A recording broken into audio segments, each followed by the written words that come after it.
Bonjour.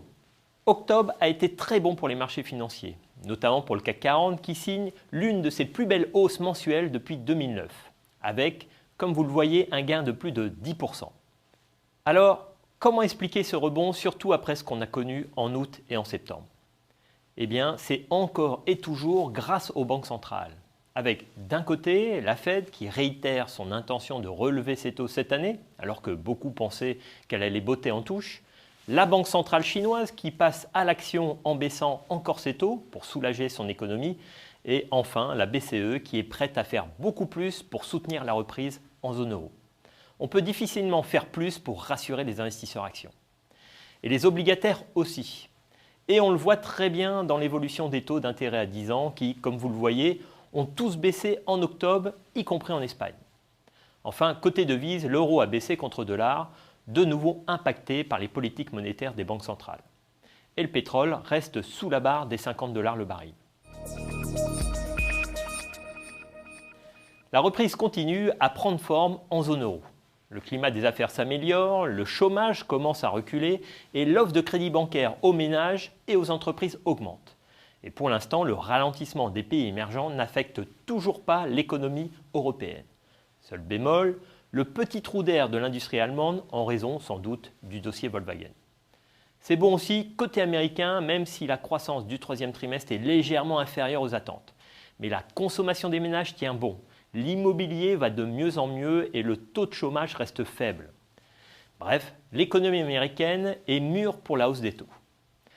De son côté, l'économie chinoise doit faire face à la transition de son modèle de croissance et cela passe par un ralentissement de l'activité. Mais cette baisse d'activité reste maîtrisée, comme en témoigne la croissance du troisième trimestre qui ressort meilleure que prévu. La baisse des taux en octobre, la 6e en un an, a également fait beaucoup de bien au marché.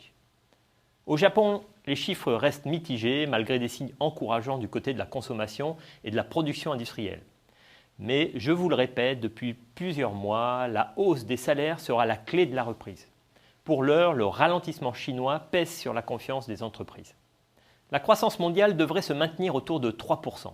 Et cela malgré une divergence de plus en plus marquée entre les pays développés qui résistent bien grâce à la demande interne et les pays émergents qui ralentissent.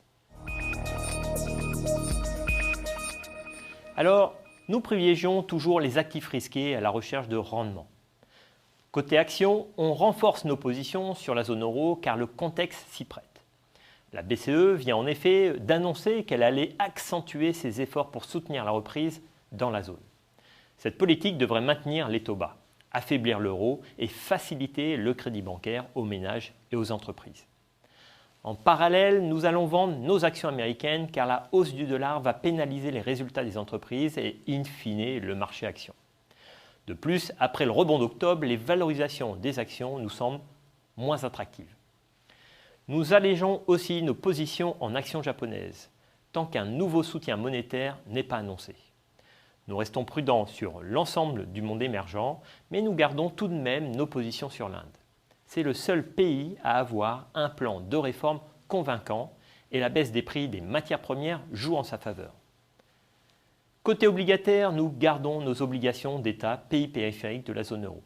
Elles devraient encore profiter des bonnes dispositions de la BCE.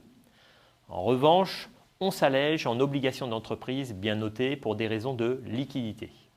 Nous restons positifs sur les obligations publiques émergentes libellées en dollars.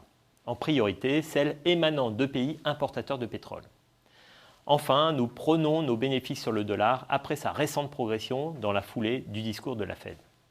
Et comme toujours, je vous invite à respecter les règles d'or qui défilent en bas de l'écran. Voilà, merci de nous avoir suivis et rendez-vous le mois prochain.